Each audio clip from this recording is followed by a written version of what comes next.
पता नहीं हर बुरे काम में मैं सबसे आगे क्यों खड़ा हो जाता हूं। अब्दुल्ला शफीक रात को यह सवाल खुद से करता ही होगा कि अच्छा खासा आज पाकिस्तान ने पूरी तरह से साउथ अफ्रीका को पकड़ लिया हुआ था। नुमान अली ने क्या आउटस्टैंडिंग बॉलिंग करवाकर 2 विकेटें हासिल कर रखी थी।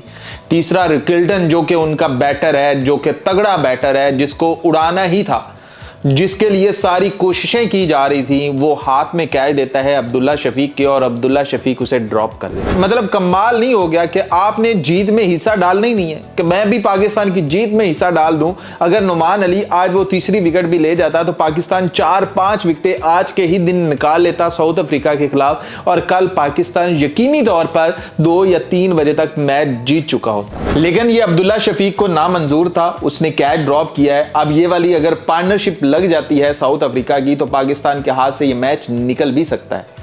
पाकिस्तान के स्पिनर्स बेहतरीन बॉलिंग कर रहे हैं और पिच मुकम्मल तौर पर उनका साथ दे रही है। भी पूरी तरह से जकड़ा हुआ है साउथ अफ्रीकन बैटर्स को और इसी तरह से वो अगर चांस देते हैं तो अगर मिस करने हैं तो फिर भाई बात खत्म है। अगर आप उनके इस तरह के चांस मिस कर देंगे और उसके बाद अगर वो आपके स्पिनर्स को खेलना शुरू कर देते हैं, सिंगल 4 इस तरह के रन आना शुरू हो जाते हैं, तो भैया फिर ये आपके हाथ से मैच निकल गया।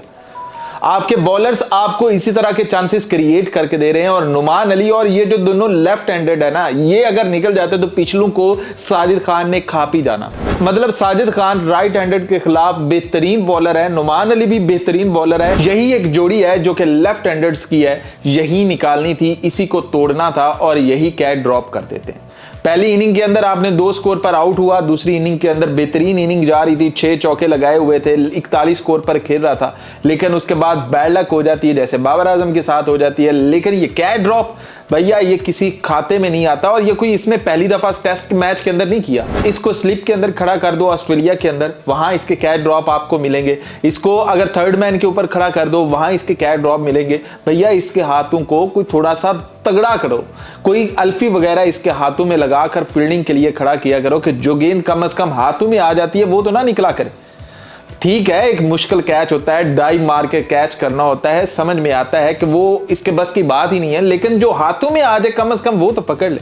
लेकिन बात करेंगे हम नुमान अली की। पाकिस्तान स्ट्रॉन्ग पोजीशन में है, अभी भी 226 स्कोर चाहिए साउथ अफ्रीका को जीतने के लिए, जो कि आपको कम लग रहे होंगे, लेकिन इस पिच के ऊपर वो पहाड़ जैसे बड़े स्कोर। और सामने अगर नुमान अली और साजिद खान को ये जोड़ी तोड़ने का मौका मिल जाता है तो उसके बाद देखिएगा कि पाकिस्तान समेटता कैसे है साउथ अफ्रीका को और पाकिस्तान ये जीत सकता है। लेकिन अगर इस तरह के चांसेस ड्रॉप करने हैं, कैच ड्रॉप करने हैं, रन आउट नहीं होने हैं, ये वाली चीजें होनी है तो फिर साउथ अफ्रीका भी जीत सकता है। तो आप देखते हैं कि कल का दिन हो सकता है कि नतीजा आ ही जाए और यकीनी तौर पर कल का दिन नतीजा खेज ही होगा।